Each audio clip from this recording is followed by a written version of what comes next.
A lot of chess players believe that the best way to improve your chess abilities in the opening is to watch these videos and learn some deep theory and memorize all of these moves. And in this video, I'm going to teach you guys why strong players are great in the opening, not because of just simply their memorization abilities, but more importantly, their understanding of how to play the opening. Strong players use principles and key ideas that show up in every position or most positions that you'll get in the opening, and they follow these 7 key principles that I'm going to talk about in this video to win more games and improve their elo. And it has nothing to do with their ability to memorize lines or memorize theory. I'm actually not going to talk about theory or memorizing lines one time in this video. In this video, I'm going to teach you guys how you can improve your ability in the opening by simply following these 7 key principles, and more importantly, understanding your thought processes and kind of altering your thought processes to actually have you guys play some better openings. So how I've set this video up is that this first position I'm going to show you guys has 6 different key principles I'm going to cover, and I'm going to walk you guys through each one of them. And the 7th principle has its own position entirely, and I highly suggest that you stay till the end of the video, because the 7th principle, in my opinion,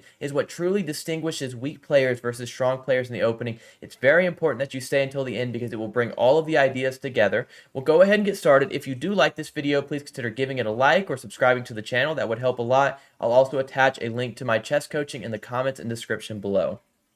So in this game, as I said, I've set this up just to kind of show some of these ideas, and I'm actually playing the Queen's Gambit. Now, to kind of slow down here, the first idea is very, very simple, and many of you understand it. I will not spend a lot of time talking about this one, but you want to control the center. Whether you're doing that through pawns or through your minor pieces. Now, I highly suggest you use pawns because that's kind of like a very basic understanding, especially if you're new to chess. I recommend using pawns. As you get more advanced, maybe considering taking the center, indirectly with pieces.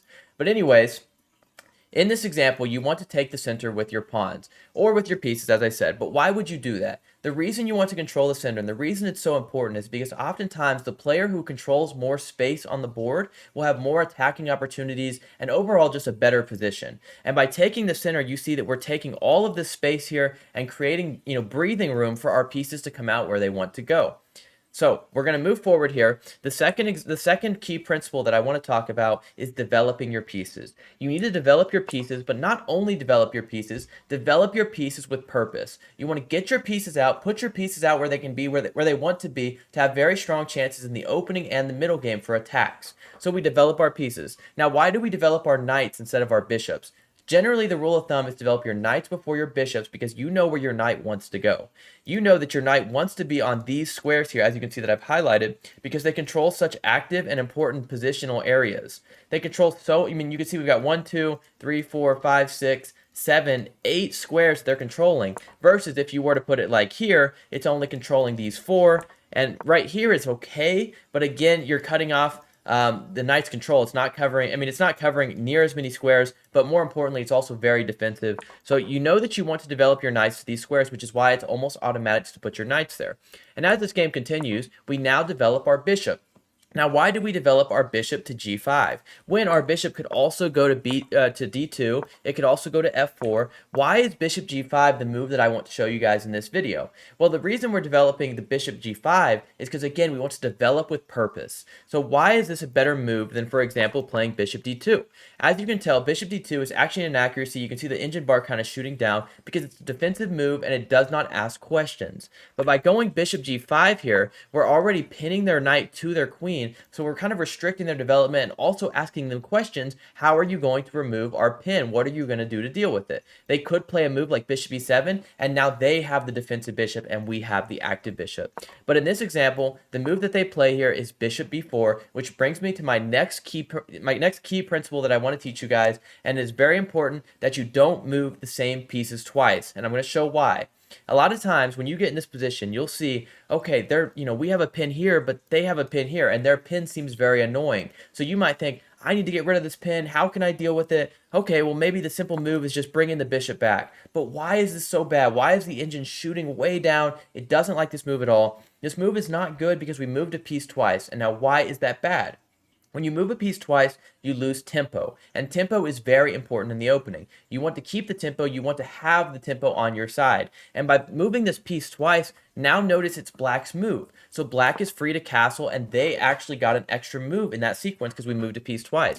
Versus if we go way back here, if we had just simply went here, bishop d2, and they developed, well, now notice it's our move. So we get an additional move. You don't want to give away the tempo. So of course you don't want to bring it back. And as I'm going to show, as you will see, this pin here will actually benefit us, and there's no reason to even deal with their threat because of course this is a whole different topic, but if they were to take, they double our pawns, but it's very insignificant. There's not really a big concern. I'll show you guys as we kind of go through this why it doesn't really matter if they double our pawns. But we're going to go ahead and move forward, and we're going to, let's see where it is.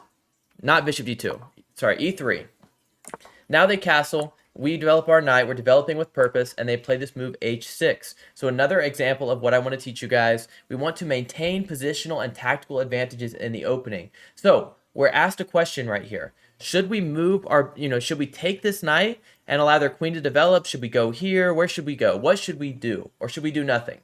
Well, the answer is to actually play this move bishop h4, and it's an automatic move that you'll play in almost every one of these positions, and the reason you play this move is because we want to maintain positional and tactical advantages, and what I mean by that is, of course, this pin is a positional advantage that often leads to tactics. I have a whole video posted on it's like a pin piece masterclass that talks about this concept, but pin pieces essentially are very strong positional advantages that you want to have, so if you have a pin, don't be so quick to give it up. And I will show later on what happens if they just continue to attack your bishop. But let's go ahead and continue.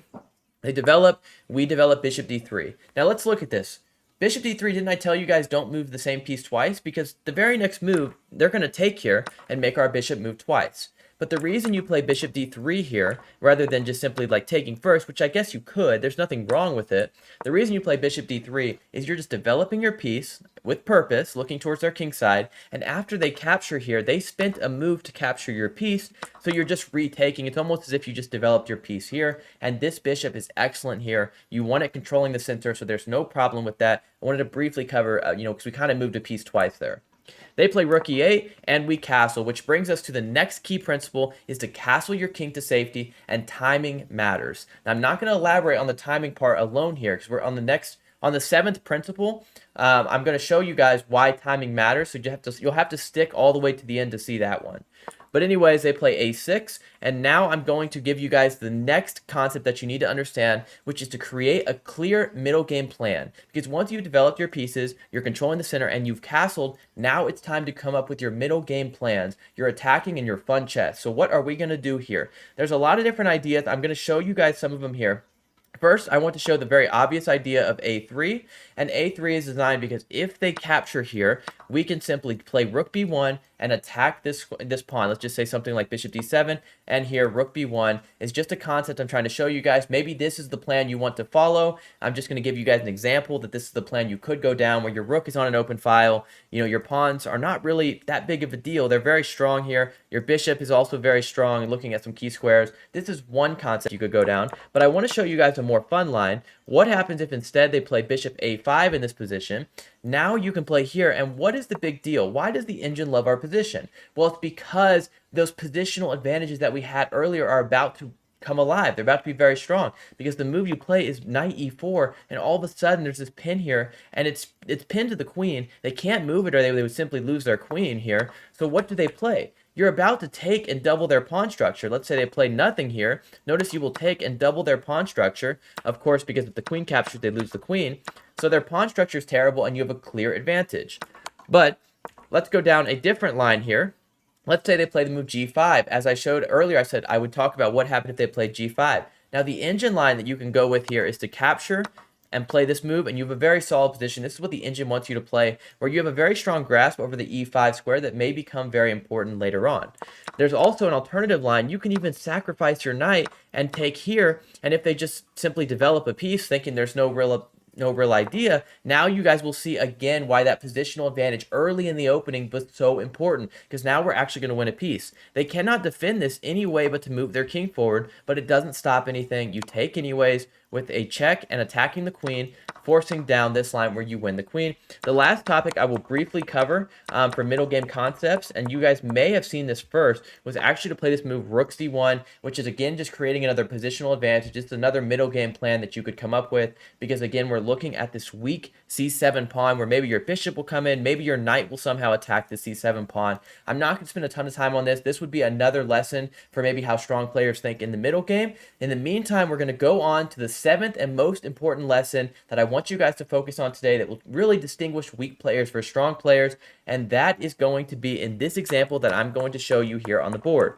So what is the seventh key concept? Try to figure that out as we go here, but let's say we just have some normal developing, and here it is, bishop f5. And now all of a sudden, I'm going to ask you guys, what is the concept? What could it be? The concept is to identify weaknesses and to punish them, because this is very important, because what this does, this will change when we castle, it will change how we develop, it will change everything. It will teach you guys how to break some of these rules. In this one, we're not going to castle, we're going to move a piece twice, and we're going to develop in a different fashion. So we're breaking our rules.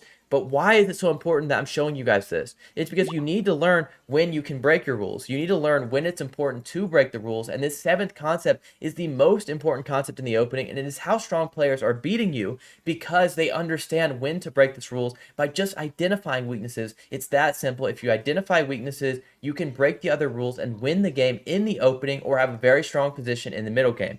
So let's keep going. Let me show you guys what I mean by that. What is the issue with bishop f5? It's a book move, but what is the issue with it? When you play the Slav defense or even the semi-Slav, which you're about to see, it creates a weak pawn on b7. Now, I love the Slav, I love the semi-Slav. I'm not saying it's the end of the world, but it is a weakness.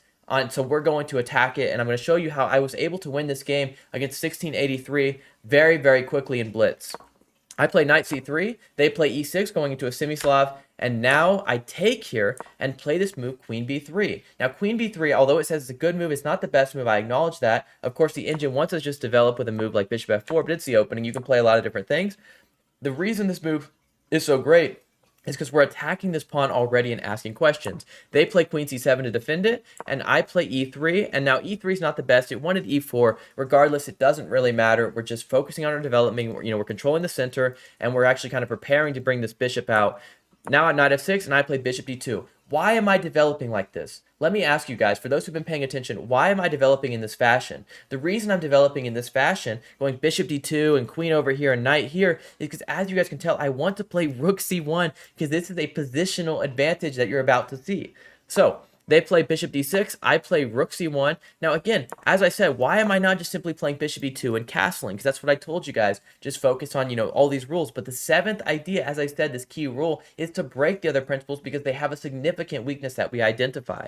We're going to have a positional advantage after rook c1 because our knight will be able to move, and if they capture it, we will win their queen. Also, we're attacking the b7, so we're already asking so many questions, which is why we're being aggressive here.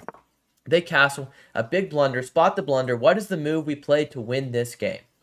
If you can't see it, the move we play is knight b5. We are attacking and we have not even castled. We haven't even finished our development, but the reason this works is because they have some significant weaknesses that we have targeted. That's all you have to do, is know how to find these weaknesses and to attack them. Now when they play this move queen e7, still thinking they're going to cover their pawn after we capture. Of course, once we take it, this pawn is now undefended. We are going to try and win the rook here. They develop, and we play another great move, bishop b4. I'm just showing you guys this. Of course, this could be another example for how strong players play in the middle game, because we're kind of out of opening theory. But as you guys can tell, we are up 4.2. I won't spend a ton of time on the moves itself. In fact, the game actually ended right here where my opponent resigned. But we won this game in the opening. This was 15 moves to beat a 1683. And of course, in this game, I was 18-15, which I'm doing my journey to 2000, so I'm still climbing that. But as you guys can tell, we won in the opening by simply understanding the seventh key concept, which is how to identify weaknesses and how to punish them. I hope you guys enjoyed this video and it wasn't too long for you all. Please let me know what you think of this video and let me know what you want to see in the third episode of How Strong Players Think. Do you want to focus on the middle game, the end game, or a specific concept? Again, I'll attach my chess coaching in the comments and description below. Thank you guys so much for watching.